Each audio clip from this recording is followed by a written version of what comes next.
Tacoma Bridge, Washington, opened only a few months ago, was built at a cost of over $6 million. But misfortune overtakes the great structure. These are some of the most amazing pictures ever recorded by a newsreel. The actual collapse of the world's third largest suspension bridge.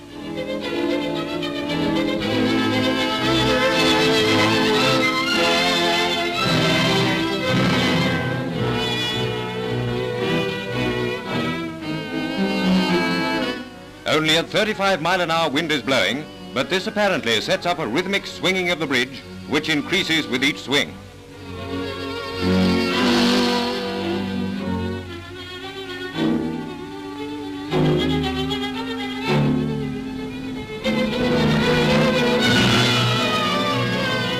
Finally, the swinging road and the suspension cables give way and plunge into the water below.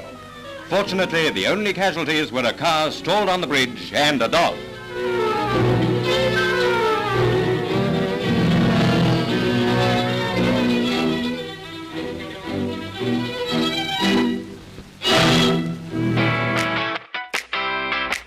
Hey everybody, it's Mr. Wood. Get ready this week. We're going to put away the paper and the tape, and we are going to start building. This week is all about building bridges, not between us as friends, but actual real-life bridges. Before we get to the building part, we're going to need to get set up to make sure we have all the right technology. So I want to make sure on your iPad you have an app called Numbers installed. It's a free app. It's by Apple. Sometimes it comes installed right on the iPad. Some people delete it right away because they don't think they need it, but we'll be using it this week, so make sure you have it installed. The next thing you want to do is go over to Google Classroom and check it out. You are going to see a new assignment in your stream called Bridge Design Challenge. Canada Land needs you. That's what we're looking for here. Don't be intimidated by all of this text. Mr. T and I have tried to give you as much information for you to be successful, so take your time and read it all. This is not a project for speed. This is a project for design. So the first thing you want to check out is our Google Slides presentation called Bridge Design Challenge, Google Slides. When you click on it, it'll send you on to the web, and you'll see an interactive presentation. So here's our challenge this week. We're going to be building bridges, but why, when, where, who, what, well, let's figure that out. So this is Canada Land. This is a city in Canada that is on an island. It is the fastest growing city in Canada, and they want to build a bridge to connect the city to the mainland. They don't want to use ferries anymore, and so they've put out a proposal, or a call for a proposal, looking for engineers and architects and designers to create a model of a bridge that might be built to connect the city to the land. Be sure to read this proposal well. You can also find it in the assignment in Google Classroom as a PDF if you want to get a closer look at it. When you get through, you'll realize that they're looking to actually potentially build 3 bridges. So you're going to get some choice here. The first thing you're going to do is you're going to spin the wheel of fun and find out what kind of bridge you're going to be building. It may be a beam bridge, it may be a truss bridge, it may be a suspension bridge, it may be a combination of several bridges put together. So you need to find out which kind of bridge you're going to do first. We'll do that together in class. Even if you're online, you'll still do it with us. Once you have your bridge type, you're going to figure out which place you would like to build it, and this is where the choice comes in. So maybe you've got a suspension bridge and you're thinking perhaps it's better to build a footbridge with a suspension bridge or a park bridge. So we're going to choose those today. The numbers represent the areas of where the bridges will be built. So the number 1 is the main road connecting Canada Land to the mainland. So it is the main bridge. Number 2 is a park bridge. The park bridge is designed to allow potential Canada Land citizens to ride over to the national park, which is on the other side of the bay, as well as allow tourists from the park to get to the city, perhaps to stay there. And number 3 is a footbridge designed to allow the mainlanders to walk or ride their bikes across a bridge into the park without worry of getting hit by a vehicle. So to decide which one you want, you just simply push on the number. It will take you to the appropriate page. This is the main bridge. It gives you 3 I guess, facets of considerations to your design. So you should read those carefully. The second thing that you might want to check out is some example bridges. So by pushing on the bottom here, it will take me to a website for Canada's most dazzling bridges, and you can explore some examples there at your own leisure. Whoops. I will go back. The next thing you want to check out is the different areas. So if we go over to Park Bridge, you see there's different constraints and considerations for this type of bridge as well. At the bottom, there's example bridges as well. And finally, if you click here to return, you'll go back to the main page and we can check out the footbridge. The additional resources are going to take you to a really important document that will continually be updated. But basically, it goes over the exact details of what you need to do to complete this bridge. So that's the general overview of this.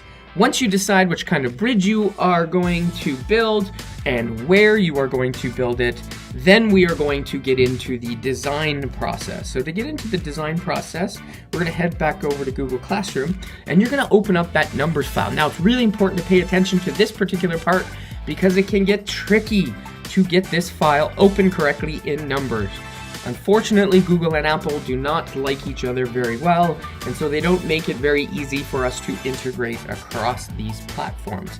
But there are ways, it's not impossible. So the first thing you're going to do is click on the Bridge Design Challenge.numbers file, and you'll come up with something weird like this. You might say, what on earth is this? This isn't what we need. So in the top right, you'll see the share arrow. You click on that. It will take you to Google Drive, which is another additional step. It looks the exact same. You push the three dots in the right corner, and this is really important. Make sure you choose Open In.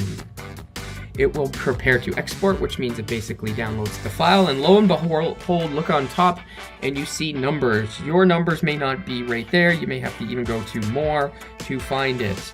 You may even have to save it to files, which is a backup way to open it. So if for some reason you don't see numbers there, it's likely because numbers isn't installed, or you've chosen to share or open in the incorrect place. So you do want to make sure that you access numbers. When you click on it, it will import into numbers and it will open it up. You will have a bunch of tabs at the top: problem brainstorming, design, building, data, bridge data form, conclusion, rubric, and badge. We are going to go through all of those. This is now your copy. So the first thing you do is make sure you push edit in the top right-hand corner. And now we are off to the races. So the problem page is just a title page for us, just to give you an indication that this is the correct spreadsheet that you are using. The first thing we are going to do, though, is brainstorm. So you're going to research some potential bridge designs. Now you may have gotten a truss bridge and you have chosen to do the main bridge, which consists of building roads as well as footpaths as well as bike paths. Either way, it's a car bridge. So what you're going to do is you probably either want to go back to the Google Slides and check out some of those amazing bridge examples. So if I push on it, it will open. It's going to take me to Reader's Digest page and some of these bridges. So what you want to do here is, it's tough to go back and forth. We'll just bring numbers with us on our journey. Let's put it on this side here.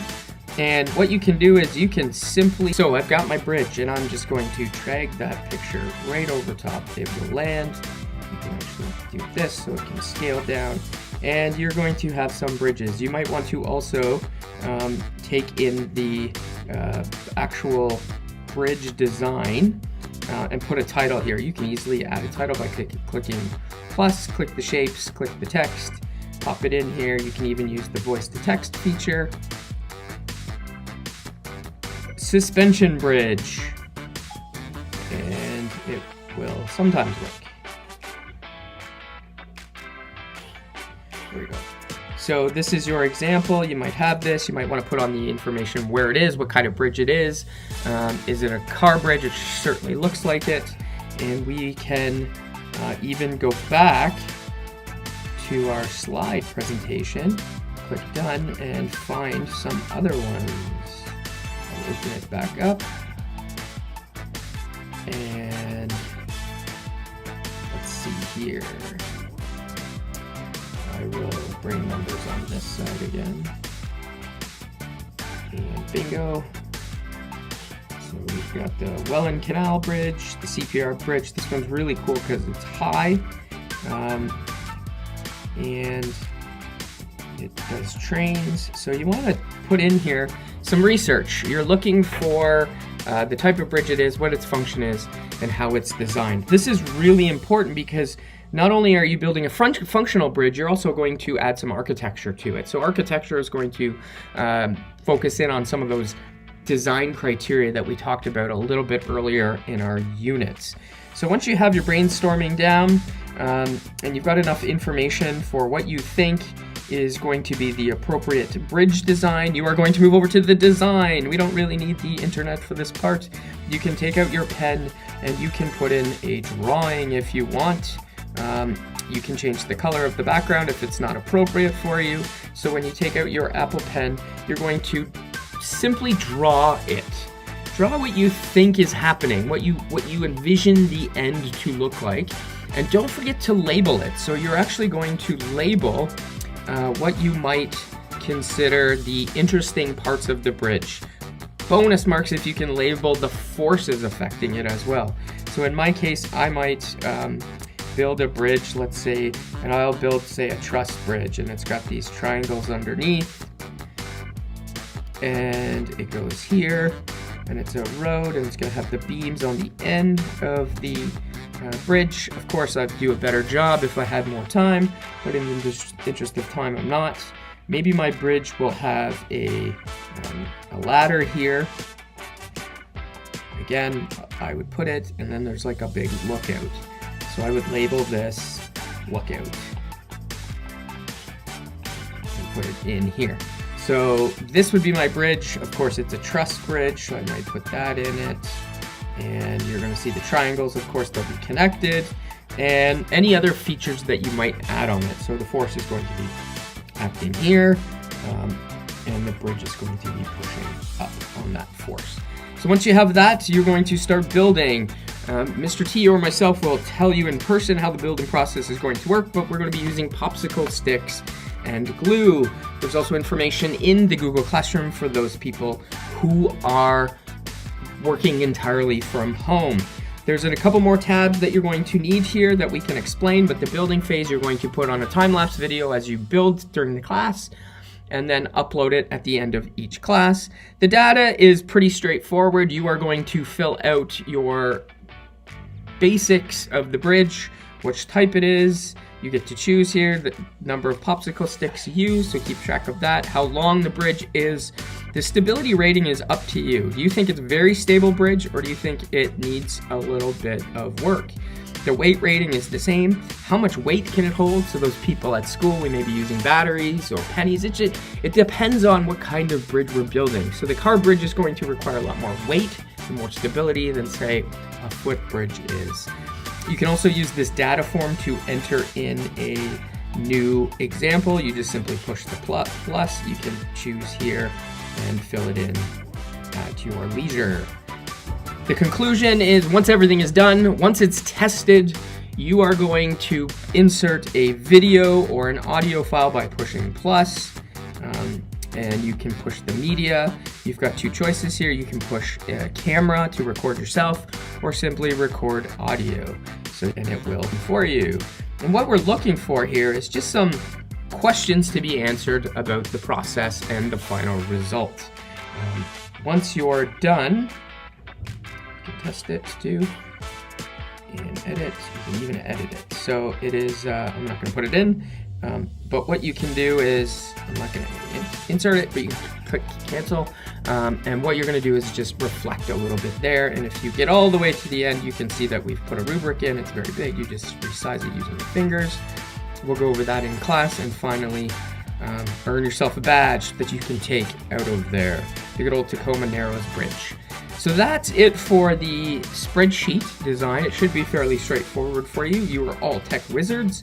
A couple other interesting things to note in Google Classroom is the video, Why Are Bridges So Strong? That's a video I made last year for elementary students, but it gives a good overview of the different types of bridges and the forces affecting them. You've also got your bridge design letter in there. Finally, the Flipgrid link is going to take you to Flipgrid, where you are going to record a short video. You don't need to be in the video, of your bridge in action. And you are going to make a little minute-long sales pitch or presentation about why the city council should choose your bridge. And you will add that video to Flipgrid. So inside of Google Classroom, when the project is done, you will insert the finished numbers file, which is very easy to do. You go back to numbers, you click the 3 dots, you click share, not export, share. I know that's counterintuitive, and you can find Google Classroom here to share it and add it in. So that's relatively straightforward. We'll talk more in class. This is just an overview video in case you get lost at any point. Good luck to you. Please have fun. Please enjoy it. And please, please, please read those instructions carefully, because there's a twist to the bridge design that I purposely didn't mention.